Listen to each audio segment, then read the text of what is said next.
Hello, everybody. We're back to cut episode 34 now. Hello. Yeah, I guess I need to start doing like 6 episodes. I didn't realize. It's okay. So, yeah, that'll keep, because we try to keep the show about an hour. You know, we know we can keep you hanging for a good hour. All right. You know what? I think I'm going to get We're going to click over here, and what are you going to get started on? We haven't even started the podcast. I forgot we weren't doing it on here yet.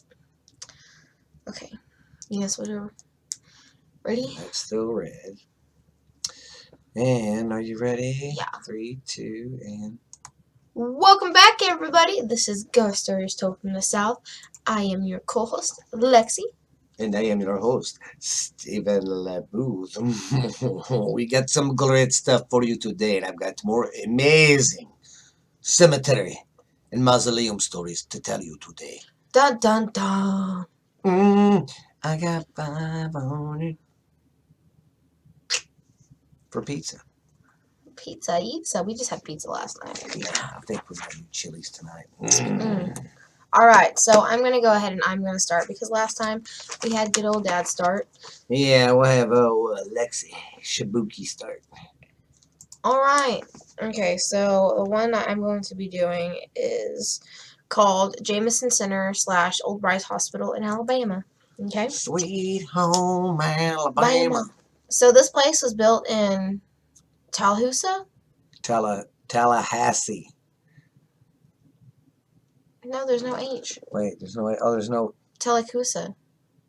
Tauc... Tauscal. I'm at a block too. OSA. Tuscaloosa. Tuscaloosa. That's how yeah. it is. Tuscaloosa. I was It was going. built in Tuscaloosa in the 1850s. And it opened in 1861 as the Alabama State Hospital for the insane. 2010, it was purchased for $40 million for a restoration, but it never really did go under it. So this place also used to be a plantation. I guess it was a crab orchard plantation in the 1820s due to many crab apples on the land. They said that's where they got the name from. So I don't know. Crab apples, man. And then by the 1920s, they were severely overcrowded. They closed in 1977, and then it became a nursery home. And then 2003, it closed again. And there's been a lot of fires there. So, okay, so this is more ghosty stuff. So, the former plantation was raided because I guess there's a plantation there, like I said earlier, and that was raided and razed, and now that hospital's there. So there's a little bit of bad juju. And then apparently there also used to be a state work farm there too. They would make the African American patients work in the fields to provide produce for the hospital. So like the patients would have to. Yeah. Isn't that still that's still like slavery, just a different form, right? I mean, you want help? Come you're help. getting someone to making them. You're forcing them to do something, basically. Yeah. Isn't that like what basically slavery is? Forcing them to do something so you can make profit. But basically, it just said this place is sort of haunted, just kind of by like the bad juju, like I said there, and then just, I mean, your normal stuff. But I mean, there's not really a lot. Yeah. So it's one of those like, maybe you have to see it for yourself. But I always have to see it. All right, what's your next story? Oh, my next story is the Highland Cemetery in Indiana. Yeah, a lot of my stories this time were Illinois, Indiana cemeteries. This is a nice old cemetery. Okay. Sorry, I'm getting adjusted here. Okay. The Highland Lawn Cemetery is in Terre Haute, Indiana, and it opened in 1884.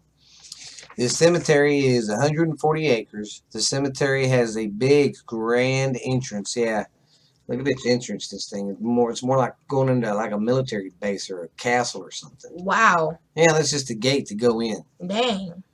Yeah, you're greeted by the grand entrance, and then a very nice Catholic church right over here when you come in. Look at that. Dang. Yeah. That's nice. But yeah, you're granted by them two things, and it's a very nice, peaceful place. Just looking at the place, it's very well upkept and everything. There's Oh a yeah, lake it's on it. gorgeous. It's a beautiful place, but looks can be deceiving, as we all know. Well, at night, that's a different story. They don't get too many reports during the day, but at night is when they get the ghosts come into play. Yeah. One of the stories is there is a bulldog. Oh yeah, wait till you see this one. Yeah, that's mausoleum right here. There is a where was I? Okay, one of the stories is there is a Phantom Bulldog. There's a bulldog. This is a fact though, that there is a bulldog. There was a bulldog in the cemetery that lived there. Apparently, when his owner died, this guy right here, farmer, his dog didn't want to leave his side, so his dog, when they buried him here, ran off from the house and came here, and he lived in the cemetery. Every time they tried to take him back, he'd just come back, so they just said screw it and left him. Well, the neighborhood would bring him food, water, stuff like that, because he just roamed the cemetery, but he always slept here. He was very loyal to the day he died. Well, the local townspeople got the dog and got it stuffed, and they put it in the mausoleum and shut it. And that's the first time the mausoleum's been opened. And it was just to stick the dog in there and have a little funeral. Aww. So they had the little funeral, but ever since then, they said you can still hear sometimes a dog following you. Yeah. Or you can hear barking and stuff. Sometimes you can hear the barking outside the mausoleum, or sometimes inside the mausoleum. And then sometimes the owner of the dog, you can still see him roaming the cemetery. Sometimes you could even smell his pipe. Oh, the good old pipe smell. So that's kind of cool though. You'll see him and his dog roaming around the cemetery, and you'll smell his pipe sometimes. Yeah. And another legend is the where is that one? This one right here, I believe. Let me see. Yes, this is it. Yeah, he was very scared of dying. This is another guy who was afraid of dying alone. I'm not dying. Buried alive? Yeah, being buried alive. He, okay. Where was that? Another legend. Okay. Another legend in this tomb right here. I can't make out the fellow's name. I can't either. But, another legend is in this tomb right there, the man had a phone installed in his, mausoleum, and the door, he wanted hinges put on it so his wife or whoever could still come see him. And here's the creepy thing: when his wife died of a stroke, she died holding the phone in her hand like this, like she's trying to call him. Well, then when one of the relatives were there for the mom's funeral and all that, they noticed the phone was off the hook. Okay. Ain't that weird? Okay, yeah. Yeah.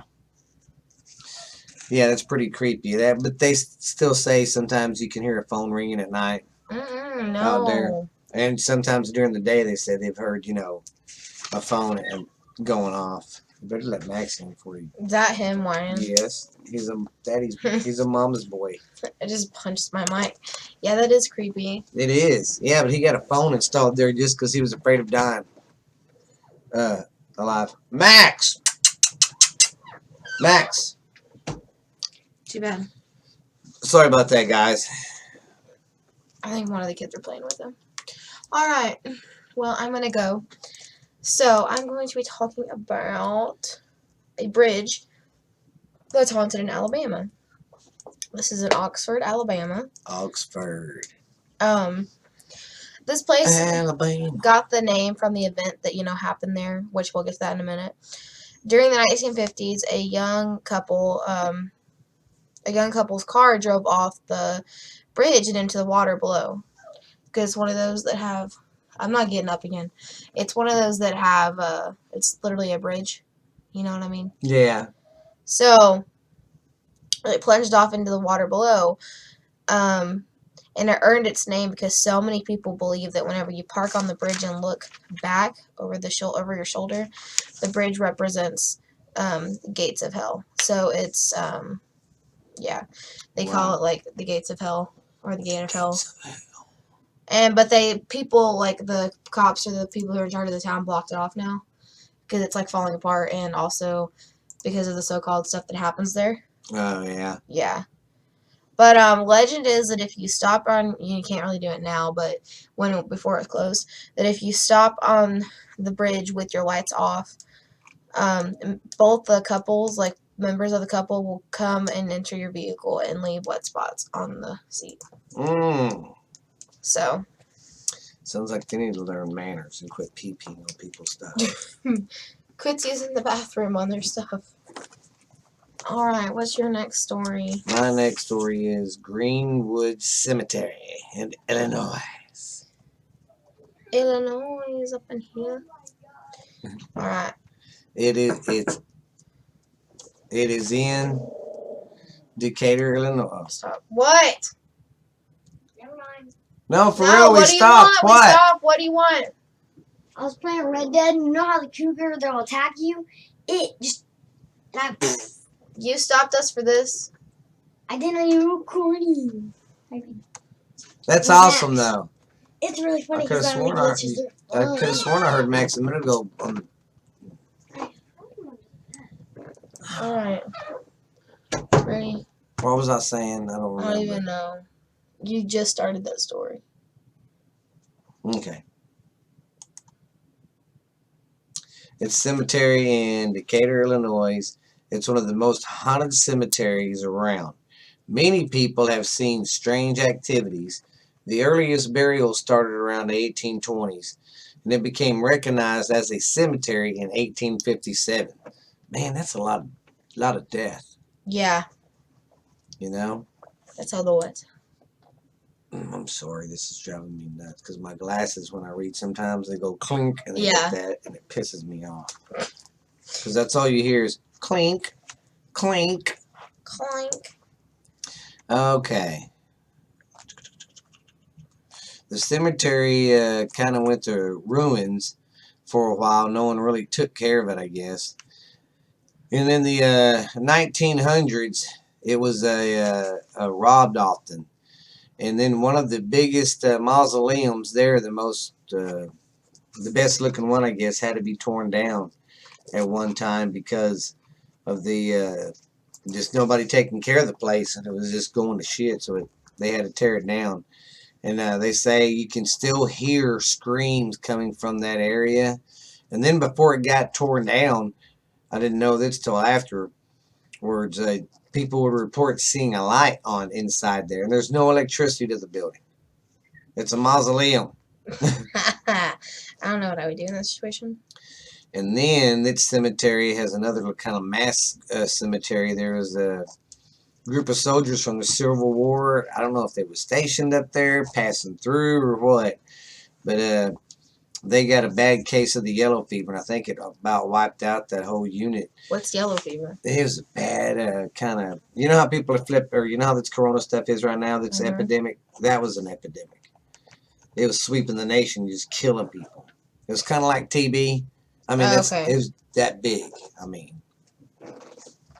Alright, yeah, I didn't know who that was, so I was like, Yeah. But, let's see here. Well, that's about it. It's people's kind of came back, and I guess they kind of started doing burials there again and stuff. Yeah. But that's all. Yeah. I mean, it's a real pretty church. It's really nice. Yeah, well, see? Oh, that is They've been nice. in there and started redoing it. This is the front. That's how it used to look before they did anything to it. Now look. After they redid it and closed the gate on it to keep people out. But that's sad they had to tear down one of the mausoleums. I know, that is sad. I think that'd be cool if we could have a Booth mausoleum. No, we need it. We have a lot of family. God, it'd be a Booth House bunker. I mean, I have to get like a 3-story. We Yeah. got a lot of family, a lot. Heck, just between my brother, my sister, and me. See, she's got 5. I got 3. That's about 10 grandkids. Oh, wow. I haven't put that much thought into that. Yeah. And just think, when all y'all have kids, and then, yeah. Nope, not the 4th while, but yeah. Alright, so I'm going to go ahead and get started. I'm going to be doing the Queen Anne Hotel in San Francisco, California. San Francisco, not San Francisco. San Francisco. Cisco, there you go, Cisco. It's how I talk, jerk. No, Okay. it's not. Anyway, so this place, we talked about renovations. And this place has been renovated like more than 3 times. Let's say I had some money and I bought a house and it needed some remodeling. Would you still get mad if I did it? No. If it needs it, but I mean, like, they go did in there it. and it don't need it. I get a brand new. I get an old house that's already been redone and I'll redo everything. Lexi's like, what are you doing? They did renovations like so often that it's like a lot. This place opened in 1890 as a. Excuse me. It opened in 1890 as a boarding school for girls. It was called Miss Mary School for girls. Miss Mary Lake, which is the person who owned the boarding school or whatever. Yeah. She was an educator who taught the girls the acts of being a lady. Every little girl needs to learn how to be a lady. Apparently she was really popular with the student body and the staff. But then she had died a few years after the school opened. So now it's a hotel because it used to be a school. Now it's a hotel, and her suite, which is room 410, she likes to gently tuck you in sleeping travelers. She likes to gently tuck sleeping travelers in by making sure that the blankets cover them and just tucking them in. She doesn't confine herself in her room. She goes around her room, around the hotel, but she mainly is in her room. She looks at herself in the mirror and she sometimes plays the piano in the lobby. Wow. Yeah. And also, so this place has had several owners, and it apparently was once the headquarters of a secret society that has to do something with astrology. Ew. Astrology or whatever you call it. Oh, astrology, yeah. So, What are you doing in the bathtub? Oh, that's what it was. Yeah, he can get out. He's off the punishment. I was like, bathtub? Who put him in the bathtub? Yeah. All right. Your turn, Dad. Sorry, I was checking on some football scars because I'm a football nut. Okay, I'm going to do the Stepp Cemetery. Now, don't confuse this with the one I did before. The one I did before was called the 100 Stepp Cemetery. And this is just called Stepp Cemetery. S-T-E-P-P. Okay. Yeah, this is another old one too. It's pretty creepy. I'll get off of that. No. Sorry. I don't want to watch your videos. I just want to watch your images.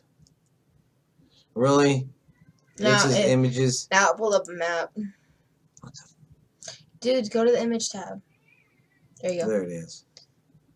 There we go. Yeah. Yeah, here's the headstone. This is what you see when you go in. It's Stepp with 2 P's. Yeah. And that's also creepy. Yes. Yeah, it's a little crazy. Little cray cray. Little cray cray. Little cray cray cray. Oh yeah, this part's creepy too about the old baby Lester. Maybe we'll show the pistol. The picture. I guess not. I don't know where I seen there. It's a good picture. somewhere. But anyways, all right. Stepp Cemetery is in Morgan Monroe Forest in Indiana. It's a cemetery deep in the forest. There are many ghost sightings and strange activities. It opened in the early 1800s, and one of the legends is of baby Lester. Her tombstone has no really birth date or death date. It just has 1987 written on it. And I'm trying to remember where I went to see that picture, which site I was on when I was doing research last night. Because I was just there, you dingbat. Because it was pretty cool. It shows it, and you can't really make out. You can make out the 87, but like they said, there's no, when the person was born or anything. No, we don't even know if that's her real birthday. I mean, if that's her birthday or when she died. Well, crap all up. Well, anyways, I meant well, damn you. He can't find it. She can't. Yeah. Was that her? No. Anyways. Okay, there are many ghost sightings. One of the legends is baby Lester. Her tombstone or it's for him, Lester. The tombstone just has Lester, and it just says 1987. It don't have when they were born, when they died. So we don't know what that date means or anything. Well, and then there's a nearby stump sometimes that people are seeing, and they assume it's the mom of the baby. She's sitting there just sobbing and crying. And then sometimes other people have reported seeing the same woman, but digging up the baby's bones and holding them and crying on them and putting them back when she's done. Oh, wow. Yeah. And then there's been reports, too, of a woman crying. Woman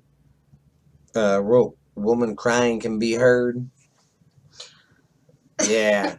And no one knows. I wish I could find the picture of that real quick because it's fucking creepy. Because people leave like little trinkets there for that Lester. Yeah. All right. Well, I guess while he's trying to find that, I'll go ahead and go next. Dang it. And then when I find the pop-up ads come up. Really? I go, I found it. And then never mind. All right. So I'm going to go ahead and go while we're waiting on him to find it. Okay. So this is the Owl and Thistle in Seattle, Washington. So this place dates back to the 1930s. It started out as a cafeteria, then it became a Cajun restaurant, and then in 1991, a new owner, got it, and that's when it became the Owl and Thistle pub. The Owl and Thistle pub? Owl and like. It's a Thistle pub. And it has had a lot of owners, but it's always stayed like an Irish pub. It's always been that. So there's this ghost that plays the piano whenever there's like only like 3 people there. Just hangs out, plays the piano, and then they say you always feel watched whenever you're there, like more than like usual. And that's such an eerie feeling. Yeah, I can't stand that feeling. I hate it. I know. But that one was a shorty, so let me pull up another one. Yeah, because my last one's going to be pretty short, too. It's all good. I'm just trying to figure out which ones I want, because that's what I do on spot. I just pick out the ones I want. I don't do it before, because I'm weird, and I can't. Yeah, she don't have her set up ready to go like I do. I go get everything I want, do the research, and say, okay, I'm going to do this one for that story, this one for that one. Alright, so this, I'm going to be doing the Devil's Tree in New Jersey. Devil's Tree. In New Jersey. This is the local legend about this tree, okay? So this tree apparently carries a curse. The tree has potential to harm or even kill someone who harms or defaces the tree. During very harsh winters, snow will like stick everywhere but around the tree. Yeah. Like it leaves a perfect a perfect circle of nothing. Yeah, that's weird. So, yeah, just a little bit. The second legend is that the tree is the spot for multiple suicides. I guess a guy hung himself after a murdering spree. Well, yeah. And then they say his deeds suck into the land and made it bad.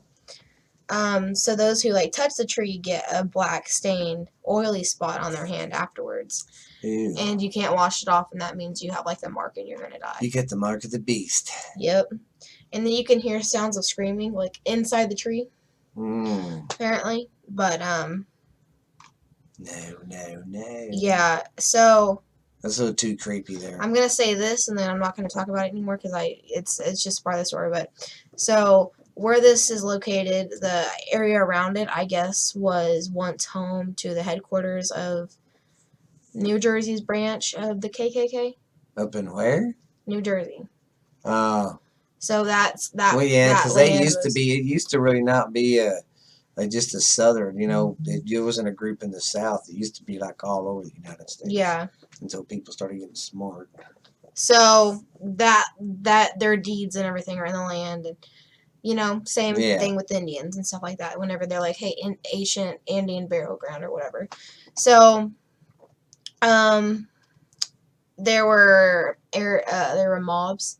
They're when that was a thing against the African Americans. So it's been through a little bit of stuff. Just a little bit. So, I mean, I really don't know which one it is, which one, but in both stories and both things, the tree's dangerous and you don't touch it. No touchy the tree, people. Oh, here we go. Oh, did you find it? Yeah, see? Oh, wow. Yeah, you can't. People leave all that stuff, and people do that to try to preserve it so you can still read it, I guess. But yeah, it makes you wonder if it was put there in 1987 or even 97. Why does it already look like shit? Yeah. That's really not that long ago. All right, well, what's your next story? My next story is the Massok Mausoleum in Spring Valley, Illinois. It's in the mausoleum's in Liberty, in the Liberty Cemetery. It's the final resting place of the Massok brothers. Legend says that they had the hatchet man guards it at night, and a pale, thin man has been seen roaming the cemetery. The doors have been cemented shut because in the 60s there was a kid that broke into it, took one of the brothers' skulls, and was running around town with it on his dashboard of his car. Yeah. Okay. But people think they might have been vampires or something, because one reporter says he went up, he was not in there, but he went around it or something to an event, and I was going to try to find the picture of it, but to the event, and yeah, this is it. Somehow he went to the cemented doors cemented shut because that kid broke in. But there's a vent or something somewhere, and the reporter, he poured something in there, and he heard like moaning or something, like it was burning them or hurting somebody. That's why they think, that them guys were vampires. Yeah. Because, them saying there's a pale white figure that runs around. True. Yeah. That was a shorty. Yeah. There wasn't really much on it. I mean, I could have went into, even when I went to look up these brothers, it really kind of told about how they got fortune and how they got rich and stuff, but it never did really tell why is the story, why do they have a story about the hatchet man guarding their mausoleum? Yeah. Why is there stories about them people thinking they might be vampires? I wanted to know that, and there really wasn't shit on it. That's just how it goes sometimes, and it sucks. Yeah. But okay, I'm gonna be doing the Trenton Psychiatric. The Trenton Psychiatric Hospital in New Jersey. So basically, this place has a long history of abuse. Yes, of abuse. Wow, Alexi. Mm. of abuse and harming mentally ill patients. This place opened in 1848 and had 86 patients when it opened. Dr. Henry Cotton took over, and he began his work and stuff, and that's when horror began. That's like when things started to go wrong, and that was in 1907, okay? So he thought that infections caused mental illnesses, and he wanted to test his theories, so he would remove patients' teeth and limbs, or basically any body part, and say it was infected to test his theory. Well, that continued until 1924, and then in the 1930s he retired, but the hospital staff continued to remove teeth, limbs, and organs throughout the 1950s. So this went on for a while. And then the medical procedures, I found out, killed about 45% of the patients. So, yeah. Apparently you can capture. Apparently you can capture a glimpse of the Dr. Cotton's apparition, and ghosts of patients with missing limbs and body parts. And then you can hear disembodied voices, and you really can't pick up any EVP recordings, but you can hear stuff. Wow. And then you can see orbs. And apparently this place is still a treatment center, so I don't know. That's weird. Yeah. So I'm not all sure, they here today. Like I said, this is one of the ones I really couldn't find a lot on. But, alright, I think I'll do a long one, and then I think I'm going to do, stop. Sorry, I was singing. I think I'm going to do a long one, and then I think we're going to do our announcements. Yeah. Alright. Dang. Alexi just freaking uppercutted the mic. She said, I said, "Get dang." this bullshit out of my way." Poof. Okay, anyway, I'm going to be doing the Burlington County Prison in New Jersey. County prison. So stay with me, because there's a lot of history, and there's not that much ghost stuff. But once you hear the history, you're going to be like, yeah, I can understand why some stuff's messing up there. So, this place is a National Historic Landmark. And it got done with construction and ready in 1811. It remained in constant use until 1965, and apparently it's the oldest continually used prison in the United States. So, dang. Yeah. I figured by now all the old stuff would be gone. That's what I thought. So once I did find this out about the prison, so the very, very top floor was where the more serious crimes would go, if you killed somebody or this or that, the really serious stuff. Oh yeah. And then those rooms were really, really small, and they had really, really small windows. So basically, they really didn't have much room that they would if they weren't upstairs. Yeah. They had women and they had a man's area. They were kept separate. And this prison was the first to have heat with fireplaces and cells. So, it kept them warm. Kept them nice and warm. And then upon entering the prison, or getting admitted or whatever, the inmates were given a bath, new clothes, and new shoes. And they said that was to prevent lice. Lovely. Love going to prison and getting lice. I didn't know the beds were like this, so they would used to sleep on a straw mattress with a thin blanket, and then they are just given a bucket to use. Yeah, some prisons would give you 2 buckets a day, or 2 buckets every 2 days or something like that. One was for your water and drinking water, and to do everything else like brush teeth, all that stuff, and wash your head off. You had to drink everything out of that bucket. The other bucket was the poop and pee in. Yeah. Wow, okay. That's before they had plumbing. Yeah. Alright, so let me tell you a little bit about this warden, okay? So this warden, he had given the county or whatever, gave him a limit of $1.50 per inmate a day, for breakfast, lunch, and dinner. So he was told that if he doesn't spend the $1.50, then he gets to keep the change. So he was like, okay, I need to figure out a way to not feed them, but feed them. You know what I mean? Yeah. Like, so he Feed was, them cheap so I can make a profit on it. basically. And then this work stop was installed to, I guess, like, make the inmates pay off what they did. But the longest you would be able to stay is 90 days. So, like, I've never heard that in one of these stories. I don't want to, like, it just talks about how it's running. There's been a lot of escape attempts and murders and executions. A lot of inmates here, like, beat other inmates up and, like, kill them. So there's been, like, a lot of violence. Yeah, it seems to happen in them old prisons. They don't like each other sometimes. Apparently this is the most haunted building in New Jersey. Oh, my God. And there's orbs. Lots of orbs. Well, you know them prisons got a lot of crazy shit that happened behind closed doors that no one knows about that wasn't even reported. There's stuff that guys took to their death that no one knows about. So, we mentioned before, one thing you don't do when you're, with an old place, don't renovate. Yes.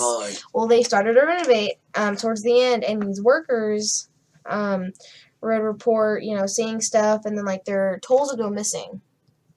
So they report that, and then, like, they hear voices, and it was just a lot. And then the workers felt like they were being watched as they were building, like, they felt like eyes on them. Yeah. So, yay. And then there's this dungeon, and I guess that's where they took everybody, like, before they got executed. So that's one of the most haunted places in the prison. So, if you're in New Jersey, you should go check it out. It sounds great. Yeah. All right. Well, we're at 35. I think we should talk about some of our announcements. Yes. Yo, gabba gabba. Well, as we mentioned last episode, we got on Pandora. Yes. And we are doing so good, and we just want to say thank you guys again, and, happy holidays.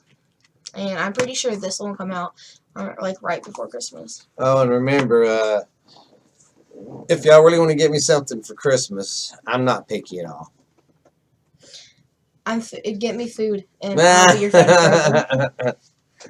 But yeah, guys, we love what we're doing. This has been amazing because it's just like we're got, Archer came out and said, hey, we want y'all to come over here. We went, to Anchor. We went there, and then now Pandora's finally accepted us. And yeah, it's I'm excited, guys. It's this podcast is going pretty good.